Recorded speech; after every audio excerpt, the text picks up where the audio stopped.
여러분들이 지난 그 2주일 동안은 우리 조성민 교수님과 또 우리 김한식 장로님을 통해서 특별 간식을 드셨습니다.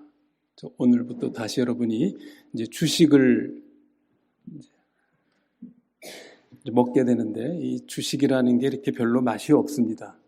그러나 여러분이 간식을 좋아하면 별로 건강에 이렇게 좋지는 않죠. 그래서 여러분이 주식을 잘 드셔야 건강에 좋은 것입니다. 비록 주식이 맛이 없다 할지라도 그걸 잘 여러분이 소화하고 그러면 여러분 건강에 도움이 될 것입니다. 우리가 잘 아는 것처럼 이 구약 성경은 39권, 39권으로 이루어져 있죠. 구약 성경 학자들은 이 구약 성경 39권을 4가지로 또 분류를 하기도 합니다. 율법서, 역사서, 예언서, 시가서는 또 지혜서라고 이렇게 부르기도 하죠. 오늘 읽은 우리 이 전도서를 비롯해서 욥기, 시편, 잠언, 아가서 이 5 성경을 지혜서라고 이렇게 부릅니다.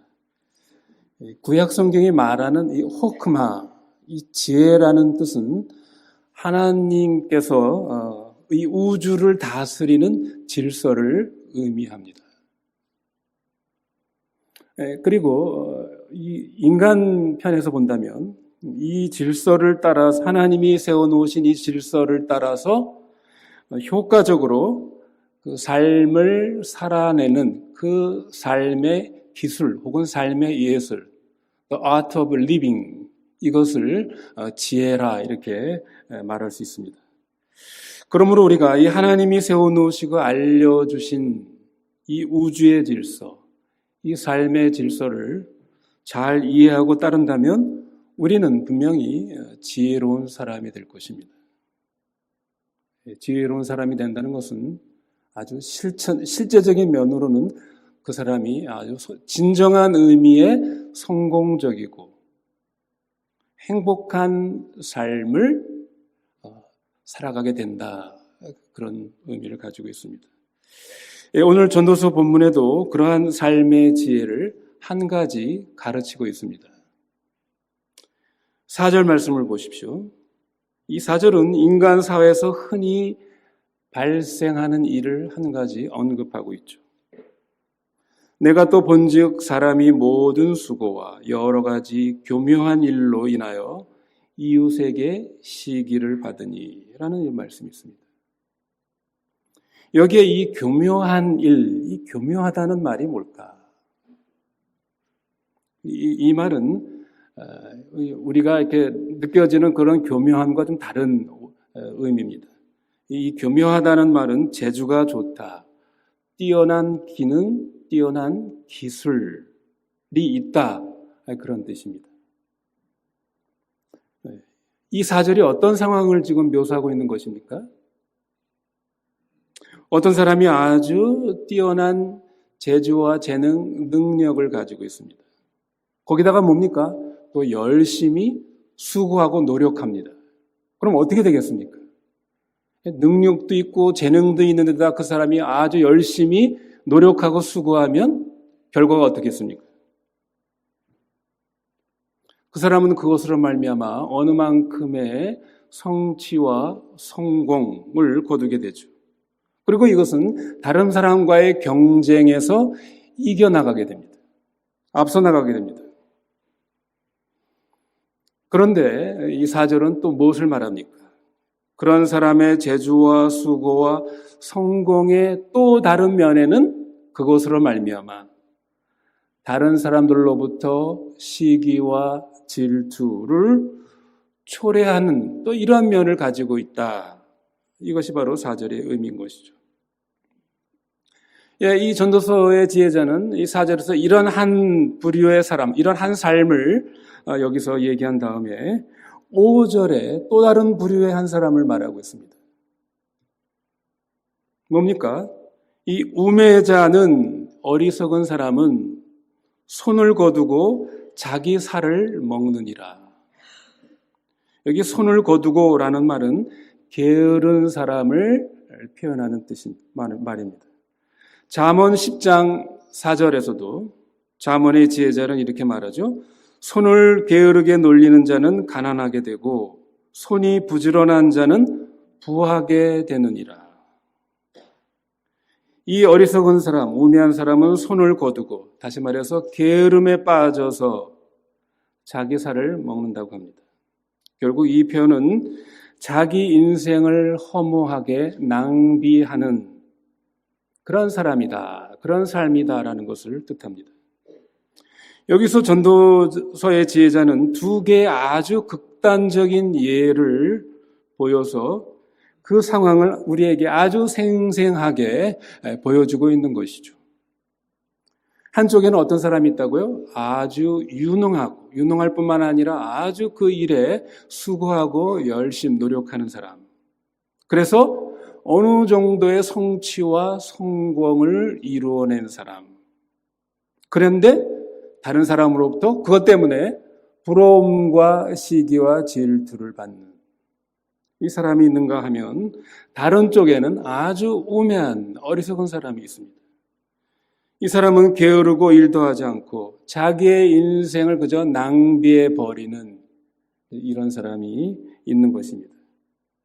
그런데 우리가 이 6절부터 그 다음 9절들을 보면 이 두 유형의 사람 가운데 특히 첫 번째 사람, 즉 자신의 부지런한 수고와 재능과 능력을 통해서 많은 것을 성취하고 성공을 이루어낸 사람, 그리고 많은 것을 소유한 사람에게 초점을 맞춰서 이 사람에게 어떠한 지혜를 지금 가르치고 있다는 것입니다.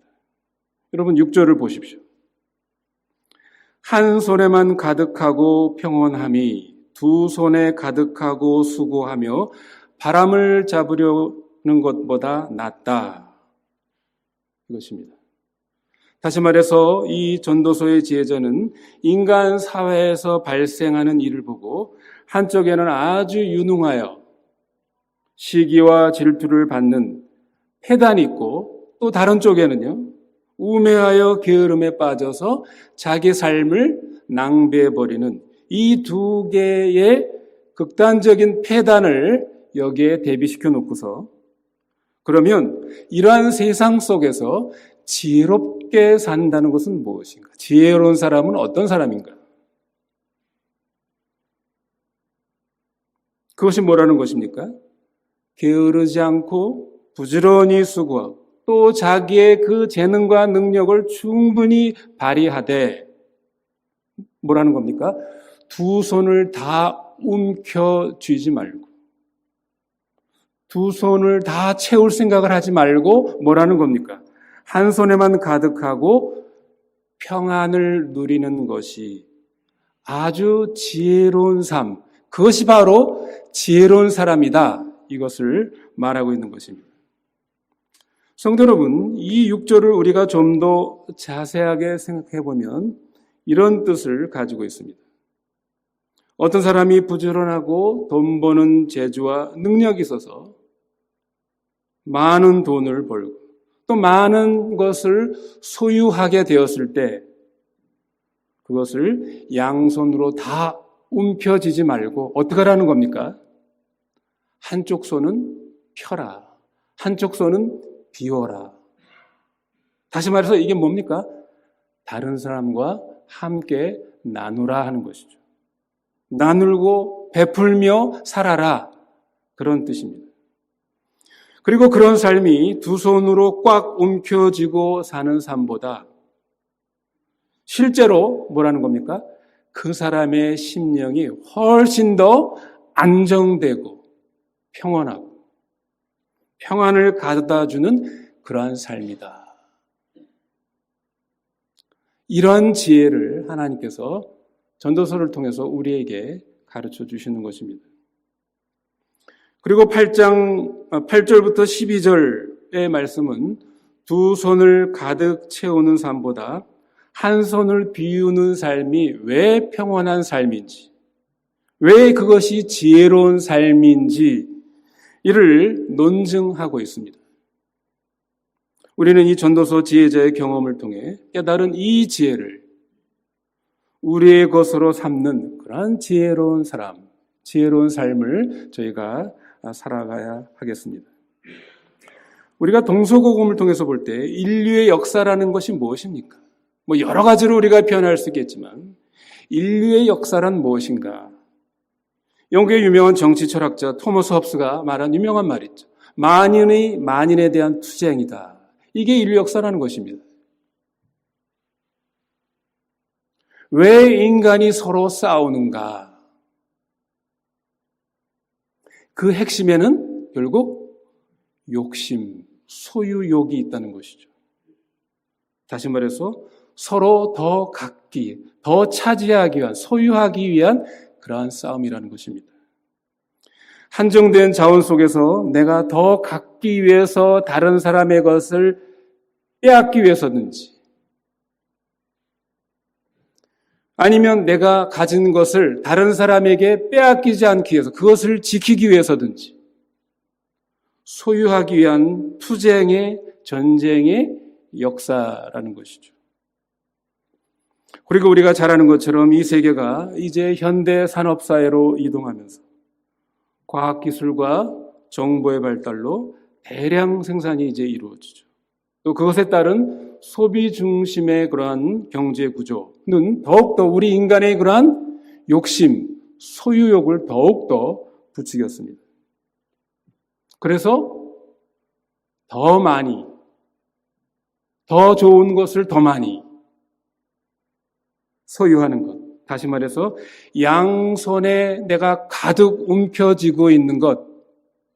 이것이 미덕이고 행복이라는 이러한 물질주의, 자본주의 철학, 가치관, 이것들이 상업 광고의 위력을 통해서 더욱 오늘날 저희들을 포함해서 우리의 삶에 깊이 영향을 끼치고 있는 것입니다.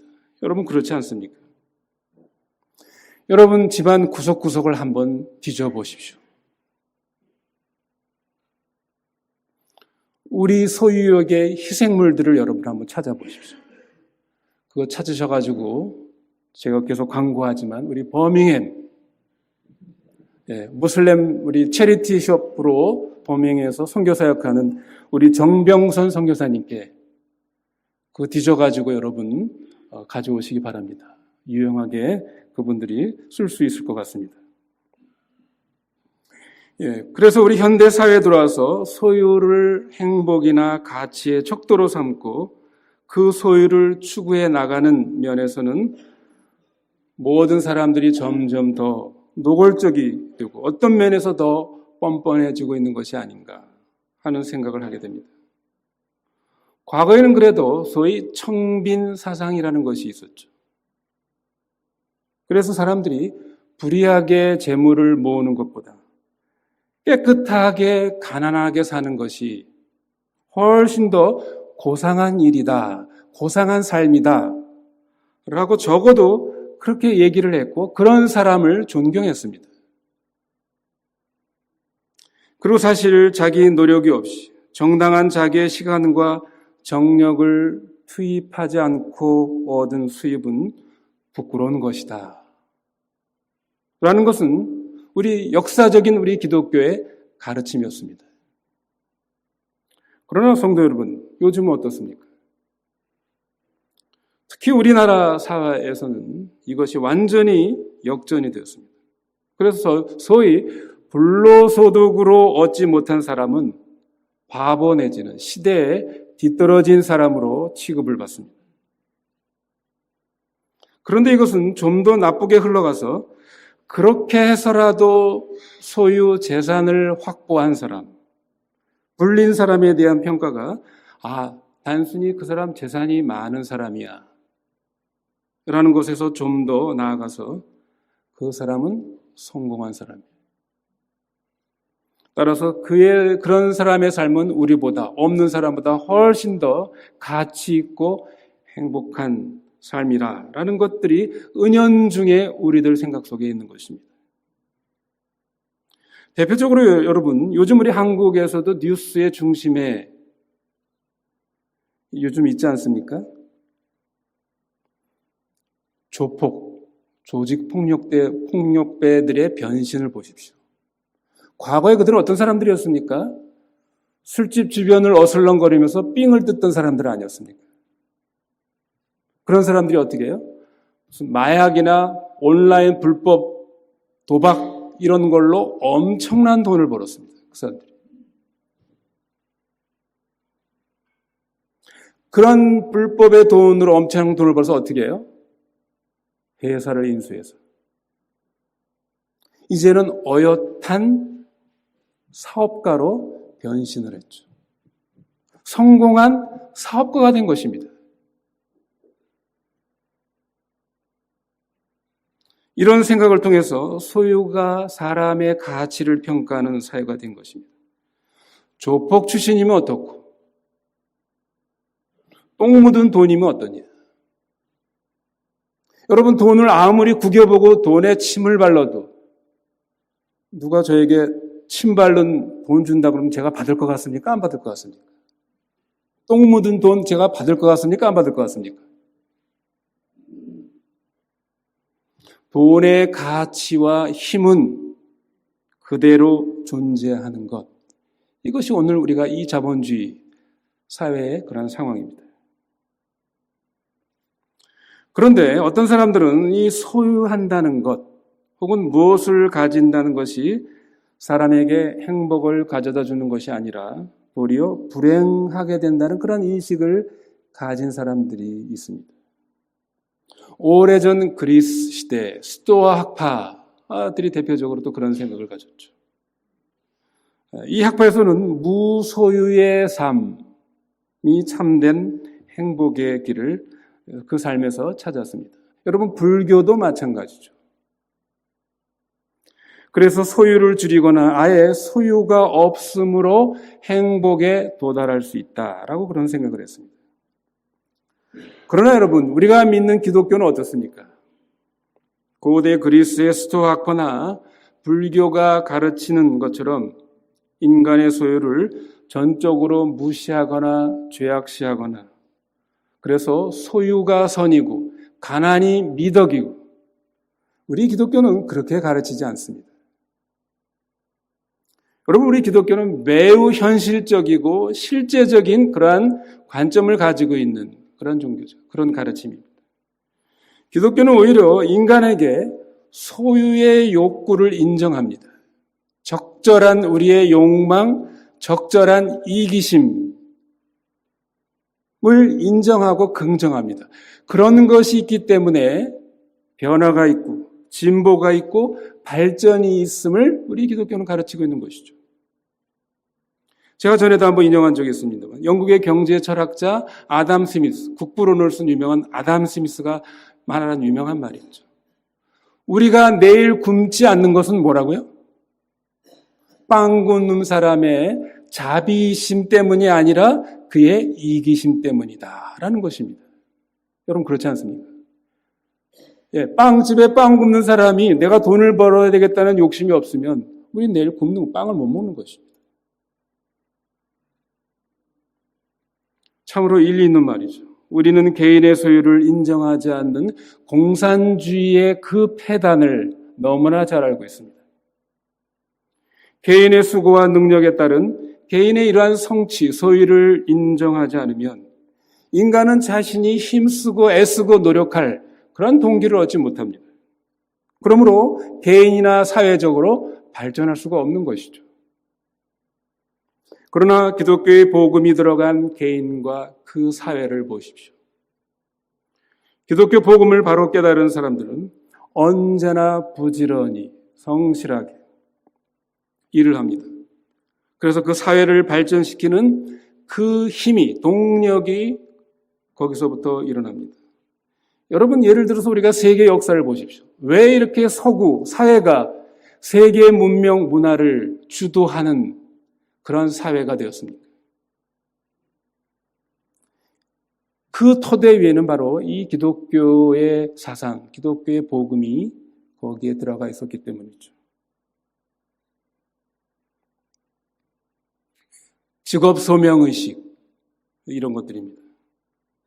그러므로 우리 그리스도인들은 자기의 기능을 연마하고 열심히 일하고 노력하고 애를 써야 합니다. 이러한 현실 속에서 이 전도서의 지혜자의 가르침은 우리에게 시사하는 바가 참으로 많습니다. 오늘 본문에서 전도서의 지혜자는 우리에게 공술의 공수고 빈손으로 살아라, 무소유로 살아라, 그렇게 가르치고 있지 않습니다. 우리가 열심히 수고하고 재능을 발휘해서 성취하고 소유하라고 그렇게 말하고 있습니다. 감리교의 창시자 영국의 존 웨슬레가 있죠. 존 웨슬레가 이런 설교를 했습니다. 성도 여러분, 가능하면 열심히 일해서 돈을 많이 버십시오. 여기저기에서 아멘 소리가 나왔습니다. 그리고 가능하면 많이 저축하십시오. 더 많은 아멘 소리가 나왔습니다. 그리고 그 돈을 가난한 사람을 위해서 나눠 주십시오. 조용했습니다. 네, 이것이 성경이 다른 한편으로 강조하고 있는 것입니다. 열심히 일해서 소유하되 자기의 두 손을 다 채우려고 하지 말고 어떻게 하라고요? 한 손은 펴라. 한 손은 비워라. 열심히 성실히 노력하고 추구하면서도 하나님의 백성은 두 손을 다 채우려고 하지 말고 한 손만을 채우려고 해야 한다는 것입니다. 그러면 나머지 한 손은 무엇을 한다는 것입니까? 들어오는 것을 비우라라는 것입니다. 잠언의 지혜자는 잠언 11장 24절 25절에 이렇게 말하고 있습니다. 흩어 구제하여도 더욱 부하게 되는 일이 있나니 과도히 아껴도 가난하게 될 뿐이니라. 구제를 좋아하는 자는 풍족하여질 것이요 남을 윤택하게 하는 자는 윤택하여지리라. 물론 어떤 분은 이렇게 반문할지도 모릅니다. 두 손을 다 채우기는요. 저는 아직 한 손도 다 채우지 못했는데요. 내 한 손이 다 채워지면 물론 나는 그때부터 다른 한 손을 비울 것입니다. 예, 정당한 저는 그 질문이라고 생각합니다. 그러나 여러분, 우리가 생각할 것이 있습니다. 적어도 우리가 그리스도인이라 한다면 나는 내 한 손의 크기, 한 손의 양을 어느 정도로 할 것인가? 이 문제는 여러분, 신앙의 문제입니다.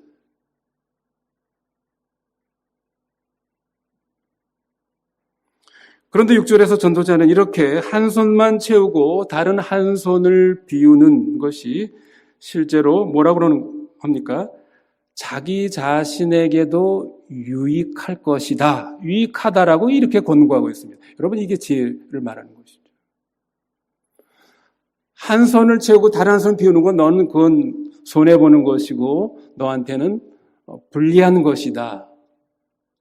불행한 것이다. 이렇게 말하지 않고 그렇게 비우는 것이 너에게도 유익하다.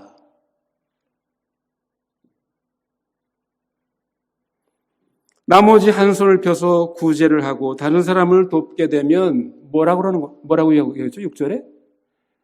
평온함을 얻을 것이다. 평온함이 올 것이다. 라고 말합니다. 만약 두 손을 채우려고 한다면 그러면 거기에 무엇이 따라온다고 얘기하고 있습니까? 시기와 질투가 따라온다.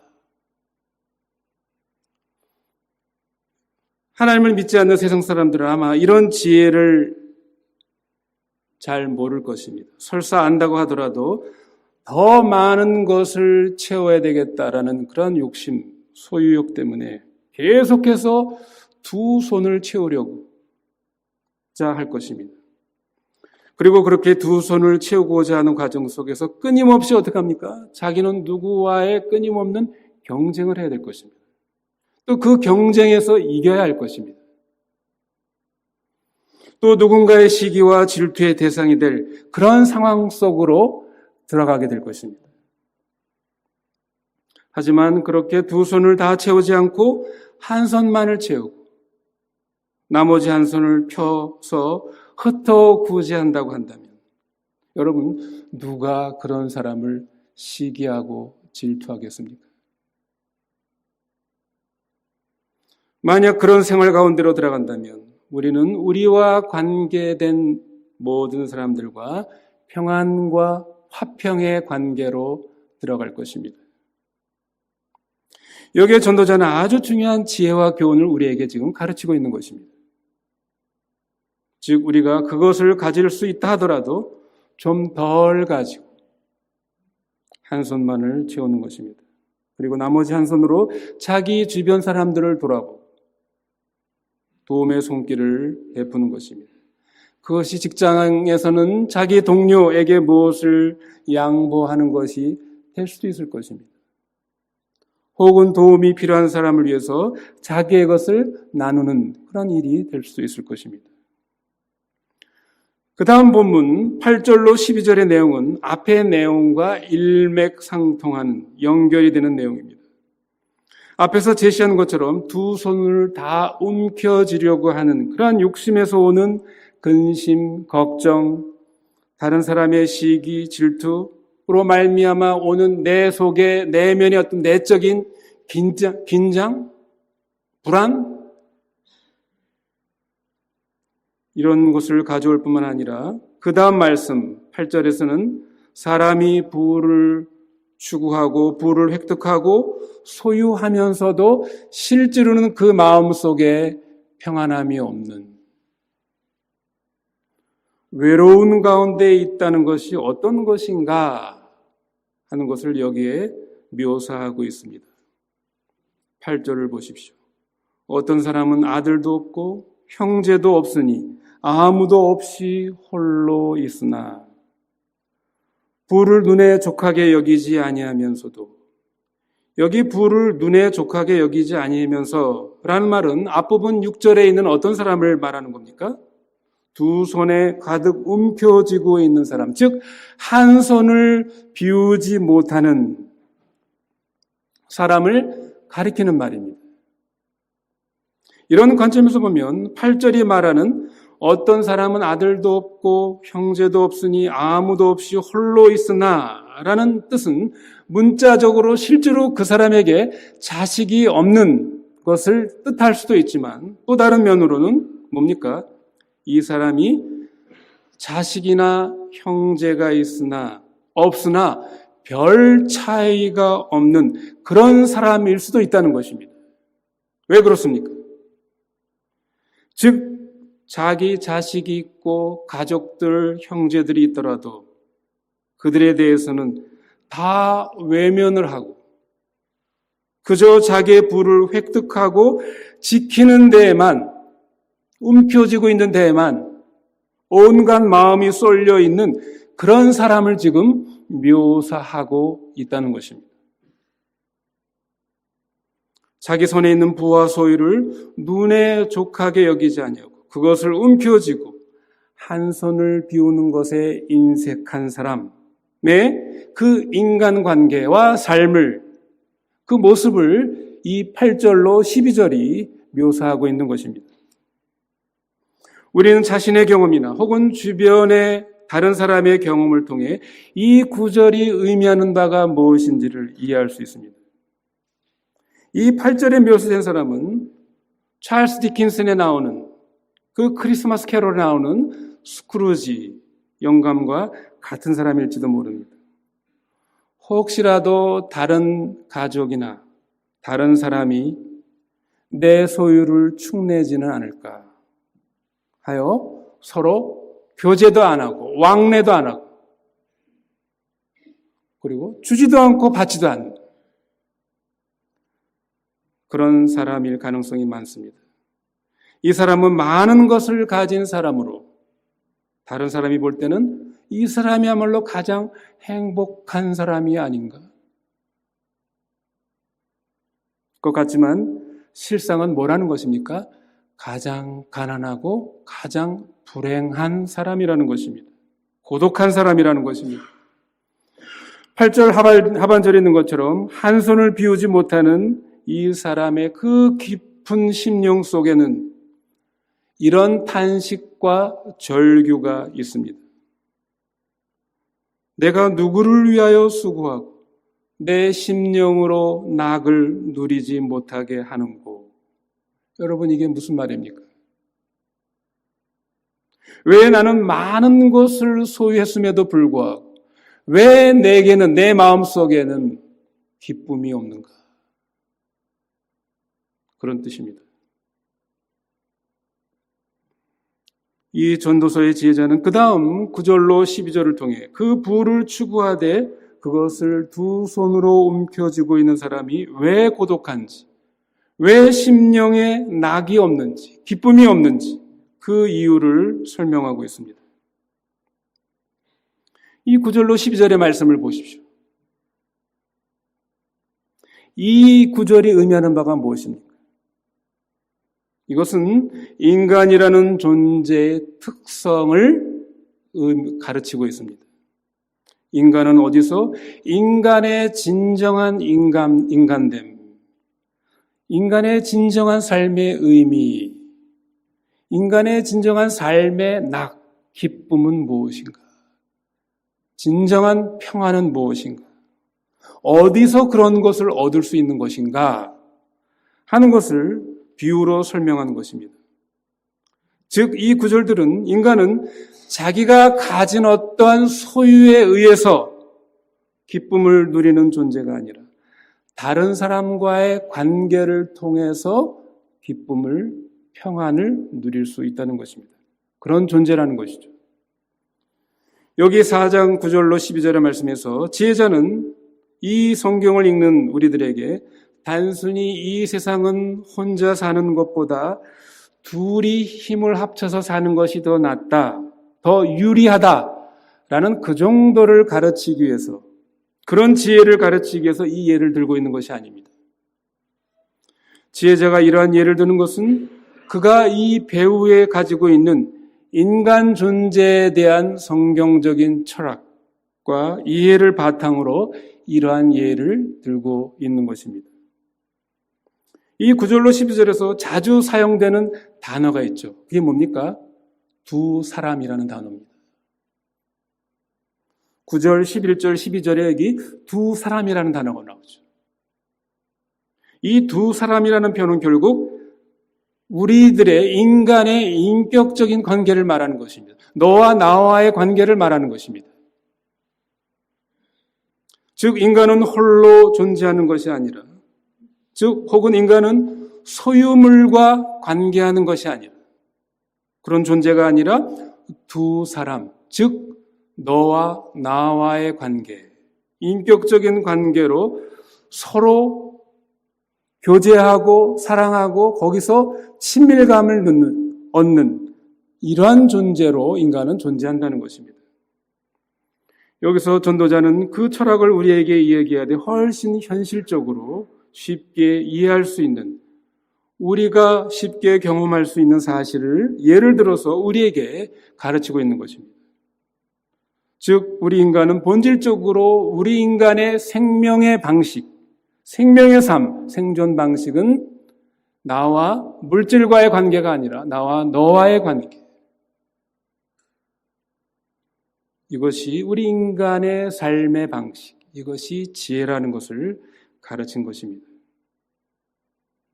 인간은 재산, 지식, 사회적인 지위, 권력 등의 소유와 관계에서 진정한 기쁨을 누릴 수 없다는 것입니다.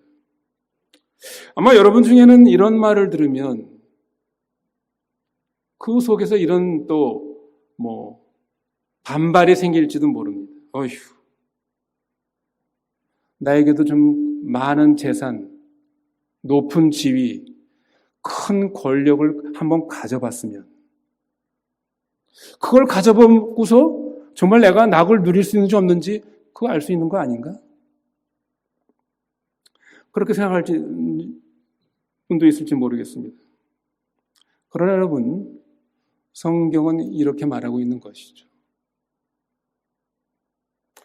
여러분, 우리는 성경을 믿는 게 우리 신상에 좋습니다. 전도서의 지혜자는 오직 인격적인 관계, 즉 다른 사람과의 사랑과 교제와 나눔을 통해서만 심령의 낙을 누리는 존재다. 하나님이 우리 인간을 그렇게 만드셨다. 이게 하나님이 세우는 우주의 질서, 우리 삶의, 인간 삶의 질서, 이게 지혜라는 것입니다. 이것이 바로 성경의 기본적인 가르침입니다. 하나님께서 창세기에 이미 사람이 홀로 독처하는 것이 좋지 못하다 말씀하셨죠. 우리를 사회적인 존재로, 공동체적인 존재로 우리 인간을 그렇게 만드셨습니다.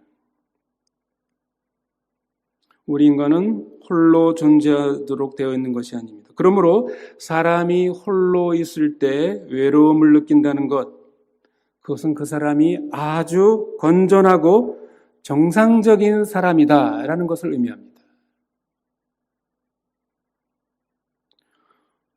홀로 있는데도 외로움을 느끼지 않고, 아니 오히려 홀로 있음을 더 즐기고 만족스러워 한다는 것.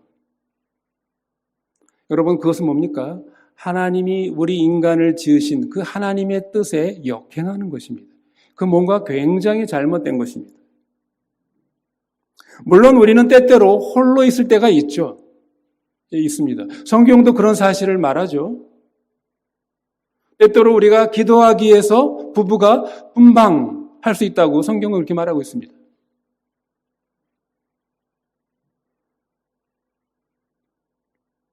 그러나 여러분, 계속해서 따로 분방하는 것, 거기서 더 그것이 나한테 자유롭고 편하다, 만족스럽다, 한번 우리가 곰곰이 반성해 봐야 합니다.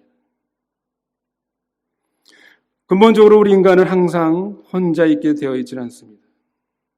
그러므로 정상적인 사람은 혼자 있을 때 외로움을 느끼게 되고, 외로움은 고통으로 그 사람에게 다가오는 것, 이것이 정상입니다.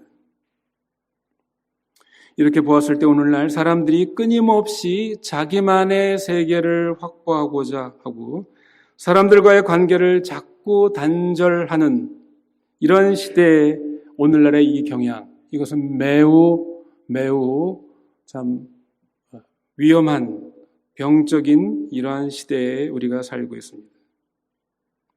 요즘 사회학적인 용어로 코쿤족이라는 게 있죠. 코쿤족. 코쿤족이 뭡니까? 사이버 공간 속의 나홀로족을 말합니다. 특히 우리 청소년들에게 아주 심각하죠. 오늘날 게임이나 여러 가지 그런 인터넷 이런 걸로 말미암아 그 사이버 공간에 계속해서 자기 홀로, 나홀로 그 안에서 그 만족하는 이러한 상태, 참으로 심각한 문제입니다. 전도서의 이 저자는 일견 겉으로 봐서는 아주 현실적인 지혜를 지금 인용해서 가르치고 있습니다.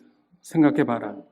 여행할 때 혼자 있는 것보다 두 사람이 있는 것이 더 낫지 않느냐? 넘어지면 누가 일으켜 주겠느냐? 혹은 함께 누우면 서로 온기를 나눌 수 있지만 혼자 누워서 누가 따뜻하게 해주겠느냐? 혹은 적의 침입을 받을 때 혼자서 어떻게 그것을 당하겠느냐? 함께 있어서 당할 것이 아니냐? 보라, 삼겹줄은 더 튼튼하지 않은가? 이렇게 우리가 세상에서 쉽게 경험할 수 있고 또 어떻게 보면 당연한 내용을 통해서 결국 이 전도서의 지혜자는 우리에게 인간은 사회적인 너와 나와의 관계로 존재하고 사람은 더불어 살아야 한다는 것, 이 원칙을 여기서 얘기해 주고 있습니다. 여러분, 이렇게 더불어 함께 사는 이런 인격적 존재의 양식, 이것은 무엇을 통해서 풍성해지는가 하는 것입니다. 전도서는 어떤 지혜를 우리에게 보여주고 있습니까? 그것은 한 손을 비우는 삶을 통해서 더불어 함께 사는 이 존재 양식, 이것이 더 풍성해진다 하는 것입니다. 반대로 한 손에 가득한 것으로 만족하지 않고 두 손 모두 가득 채우려고 한쪽 손을 비우지 못하는 이 소유의 양식, 욕심의 가치관을 가지고 사는 사람은 진정한 풍성한 인격적 관계를 맺지 못하고 결국 그 사람의 심령은 참된 낙을 누리지 못하게 된다. 이것을 가르친 것입니다. 말씀을 맺습니다. 성도 여러분, 여러분은 지옥이 어떤 곳이라고 생각하십니까? 물론 우리는 자세히 모릅니다. 성경에는 지옥을 꺼지지 않는 뜨거운 불 속에서 죽지 않고 영원히 고통을 받으며 사는 것으로 묘사하고 있죠. 여러분, 그것은 상징적인 묘사에 불과합니다. 그러나 분명한 사실은 뭡니까? 지옥은 즐겁고 신나는 곳은 아니라는 것입니다. 우리가 상상해 볼 수 있는 지옥은 인간으로 존재하면서 가장 고통스러운 곳일 것입니다. 그러면 인간으로서 가장 고통스러운 상태는 어떤 상태일까? 영국 출신의 유명한 그 시인 T.S. 엘리엇이라는 시인이 있죠. T.S. 엘리엇이 이렇게 얘기했습니다. 지옥은 자기 홀로 영원히 있는 곳이다. 지옥은 뭐라고요? 자기 홀로 영원히 있는 것이다. 매우 통찰력 있는 말입니다. 왜냐하면 성경의 창조론이나 인간론에 따르면 지옥은 하나님을 포함해서 모든 인격적인 관계가 완전히 단절된 곳입니다. 그러므로 지옥은 하나님과의 관계가 단절된 사람이 다른 사람들과의 관계도 영원히 단절된 곳, 그러한 삶일 것입니다. 나름대로 서로 교제하고 자신들의 고통을 서로 위로할 수 있는 곳이 아닌 영원히 홀로 있는 곳, 영원한 고독, 영원한 침묵이 흐르는 곳, 살아있으나 인격적인 존재로는 죽은 삶, 인격적인 존재로 지음받았으나 인격적인 관계가 완전히 다 단절된 곳, 그것이 뭐라고요? 그것이 지옥이라는 것입니다. 그러나 성도 여러분, 그 지옥은 우리가 죽어서만 가는 곳이 아닙니다. 지옥에는 죽어서만 가서 경험할 수 있는 것이 아니라 한 손을 비우지 못하고 두 손을 모두 채우려는 욕심과 그 수고는 그래서 아들도 없고 형제들도 없고 가족도 없고 이웃들도 없는 주변에 아무하고도 인격적인 관계를 맺지 못하고 결국 심령으로 낙을 누리지 못하는 이 현세의 삶 속에서도 우리는 지옥의 맛을 살짝 볼 수가 있다는 것이죠. 그러나 이 전도서의 제자는 6절에서 한 손을 비우는 삶의 지혜를 뭐라고 표현하고 있다고요? 평온함으로 요약했습니다. 여러분, 이 평온함이 의미하는 바가 뭐겠습니까? 단순히 그냥 마음에 어떤 걱정이 없는 이런 상태를 말합니까?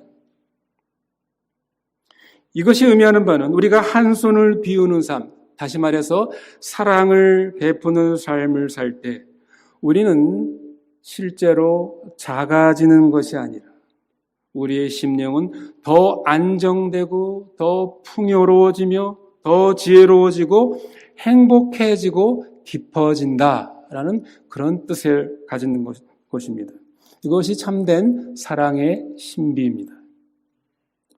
우리는 이 하나님의 지혜를 깊이 생각하고 이 지혜를 실천하는 이 삶의 기술, 삶의 예술을 배워야 하겠습니다. 우리의 참되시고 우리의 영원한 지혜이신 우리 주님, 예수님께서 뭐라고 말씀하셨습니까?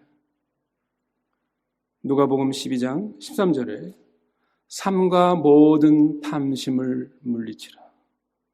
사람의 생명이 그 소유의 넉넉함에 있지 아니하니라. 이 말씀을 우리가 깊이 생각하면서 이 하나님의 지혜를 우리가 배우고 이것을 우리의 삶의 잘 실천하고 적용하여서 참으로 진정한 의미의 성공적이고 행복한 또 기쁨을 누리는 삶을 이 지상에서 맛보는 저와 여러분이 되시기를 바랍니다.